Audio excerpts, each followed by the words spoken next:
a restaurar juntamente con el culto, la adoración que se celebraba en el templo, todo esto. Se cree que Ezequías contribuyó mucho a la prosperidad de su pueblo y del reino mediante el rápido progreso de las obras públicas. También el movimiento de lo que eran las reformas contra la idolatría y el derrocamiento contra el gran imperio de Asiria. Asiria, para que recordemos un poquito, era uno de los imperios que imperaba en el mundo entero para ese tiempo. Usted recuerda, Asiria, la capital de este gran imperio era Nínive, ciudad a la cual años antes había Dios mandado al profeta Jonás para que les profetizara el juicio que venía y el mensaje de arrepentimiento. Ante tal mensaje, Nínive se arrepintió y Dios libró a todo ese imperio de lo que era el juicio que le venía. Israel estuvo mucho tiempo bajo el dominio, el control, y también Judá, durante el reinado de Saúl, durante el reinado de David y durante el reinado de Salomón, fue una sola nación, las 12 tribus. Pero inmediatamente muere Salomón, el reino se divide en dos. Y sale lo que es del reino del norte, que constituye todas las 10 tribus del norte, y las otras 2 tribus, que eran las tribus del sur. Ahí estaba lo que era Judá, y la capital de este reino viene a ser Jerusalén. Mientras tanto, para las otras 10 tribus viene a ser Samaria. Por eso es que usted encuentra en el libro de Juan, cuando Cristo tiene aquella conversación con la mujer samaritana, dice, samaritanos y judíos no se llevan entre sí, porque había habido por muchos años lo que era una separación desde la muerte de Salomón. Se había dividido el imperio en dos. Cuando viene Ezequías a reinar después de la muerte de su padre Acaz, lleva a lo que es la liberación del poderío, del control de los asirios, que habían estado por mucho tiempo controlando a Israel y a Judá. Este hecho histórico de la liberación del control de los asirios fue debido a la intervención divina después de que Ezequías hizo una oración a Dios cuando el rey Senaquerín, si usted recuerda, vino y sitió la ciudad de Judá y mandó cartas a Ezequías diciéndole, ni a tu padre pudo librarle todos sus dioses que tuvo de mi mano. Acaz había sido un rey que había conducido a la nación hacia una idolatría. Y mientras él estuvo reinando, el rey asirio había derrotado a Acaz. Y ahora que viene contra su hijo Ezequías, le manda cartas y le dice, de la misma manera que derroté a tu padre Acaz, de esa misma manera te voy a derrotar a ti. Y ni todos los dioses de tu padre lo pudieron librar de mi mano.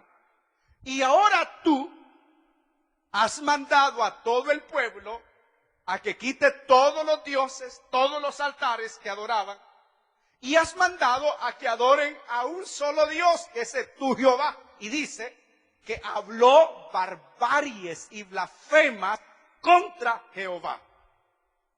Y cuando Ezequías lee aquellas cartas de amenazas, porque este rey, Senaquerín, venía conquistando, es más, tenía bajo su control también a lo que era los babilónicos y otros pueblos, era un imperio poderoso, y ya estaba conquistando parte del territorio de Judá.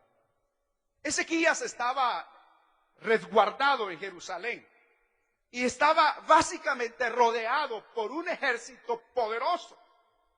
Él estaba gravemente atormentado por aquella situación. Entonces, Ezequías vino donde el profeta Isaías y le trajo las cartas que Senaquerín le había presentado de amenazas. Ya cuando el profeta las toma, se va junto con el profeta a la casa de Dios y allí oró en la presencia de Dios para poder ser librado de la mano de Senaquerim. Ahora, ¿qué pasa ese día después de la oración? Aquí está lo interesante, la intervención divina. Resulta ser que esa misma noche el Señor contestó la oración de Ezequías, el rey, y mandó un ángel. Y ese ángel que Dios mandó, esa misma noche mató 185,000 soldados, los más fuertes, los más poderosos del ejército de Asiria. Cuando Senaquerim se dio cuenta de aquello, se fue para su capital Nínive, donde murió asesinado por los propios hijos de él. De esa manera Dios había librado a Ezequías de lo que era el control de la gran potencia de ese tiempo de Asiria, dirigida por el rey Senaquerim.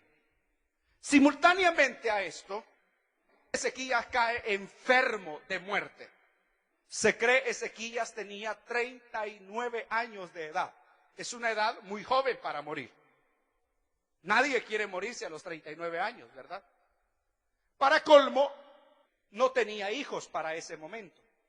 Estaba en el mejor momento de su reinado, le cae una enfermedad y el profeta Isaías viene y le dice: dice el Señor que prepares tu casa porque dentro de 15 días te vas a morir. Después de esto, cuando el profeta salió de su recámara, él se echó hacia la pared y ahí oró a Jehová, pidiéndole que por favor lo sanara. Y cuando Isaías estaba en el patio, Dios le habló y le dijo: regresa a Ezequías y dile que no va a morir dentro de 15 días, como le he dicho, sino que he escuchado su oración y lo dejaré vivir 15 años más.